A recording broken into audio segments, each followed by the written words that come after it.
Assalamualaikum warahmatullahi wabarakatuh. Perkenalkan, nama saya Siti Nuraisyah Livi Syakira, kelas 1 MA 23. Di sini saya akan menjelaskan tentang komunikasi intrapersonal. Komunikasi intrapersonal adalah penggunaan bahasa dan pikiran yang terjadi di dalam diri komunikator itu sendiri. Di dalam komunikasi ini, posisi individu sebagai komunikator dan sebagai komunikan yang memberikan feedback pada dirinya sendiri. Komunikasi intrapersonal merupakan jantung dari kegiatan komunikasi seseorang, karena tanpa memahami diri sendiri akan sulit untuk memahami orang lain. Tujuan dari komunikasi intrapersonal ini adalah kita dapat mengenali diri kita sendiri. Dengan membicarakan diri kita kepada orang lain, akan mendapatkan perspektif baru tentang diri kita. Komunikasi intrapersonal dapat terjadi bersama orang lain. Contohnya dalam pengambilan keputusan. Individu sering sekali berkomunikasi dengan dirinya, yaitu khususnya memikirkan kerugian atau keuntungan apa yang dapat diambil pada keputusan tersebut. Contoh dari komunikasi intrapersonal diantaranya ada bersyukur, berkhayal, berdoa, berimajinasi. Unsur-unsur komunikasi intrapersonal. Yang pertama ada sensasi, tahap awal penerimaan pesan atau informasi yang diterima oleh alat indera manusia. Yang kedua persepsi, proses pemberian makna terhadap informasi yang ditangkap oleh sensasi.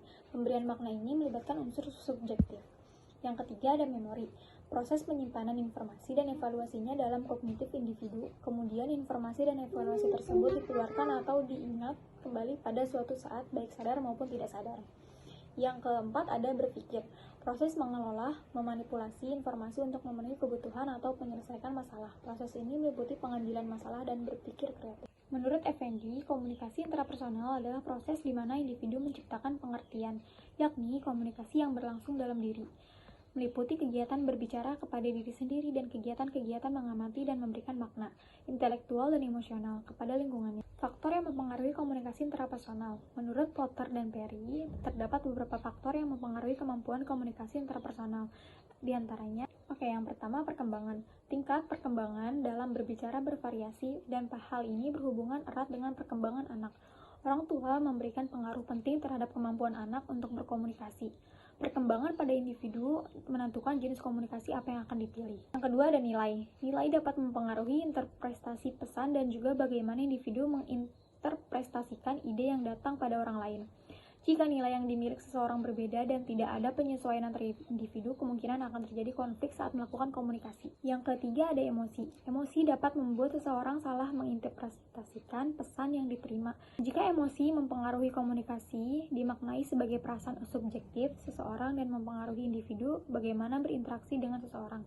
Jika pada seseorang yang berkomunikasi tidak terkontrol emosinya, maka akan terjadi perdebatan karena emosi yang muncul. Yang keempat adalah latar belakang sosio-kultural. Budaya adalah hasil dan mempelajari cara berbuat, berpikir, dan merasakan. Pengaruh kebudayaan menetapkan batas bagaimana seseorang bertindak dan berkomunikasi. Dalam hal ini, komunikator harus bisa menyesuaikan dengan kebudayaan komunikan agar komunikasi berjalan menjadi efektif. Yang kelima ada gender. Pria dan wanita memiliki cara berkomunikasi yang berbeda-beda. Anak perempuan biasanya berkembang pesat, komunikasi di otaknya lebih bagus daripada laki-laki. Yang keenam ada pengetahuan. Penggunaan bahasa yang umum sangat tepat digunakan jika pengirim dan penerima pesan memiliki tingkat pengetahuan yang berbeda. Pesan akan menjadi tidak jelas jika kata yang digunakan tidak dikenal oleh penerima. Karena pemakaian bahasa yang lazim menjadi faktor yang sangat membantu dalam berkomunikasi untuk menjembatani perbedaan yang terjadi. Yang ketujuh ada lingkungan. Seseorang dapat berkomunikasi lebih baik dalam lingkungan yang nyaman. Kurangnya kebebasan seseorang bisa mengakibatkan kebingungan, ketegangan. Gangguan lingkungan juga bisa mengganggu pesan yang dikirim. Lingkungan yang nyaman sangat membantu dalam proses komunikasi. Sekian dari saya, kurang lebihnya mohon maaf. Wassalamualaikum warahmatullahi wabarakatuh.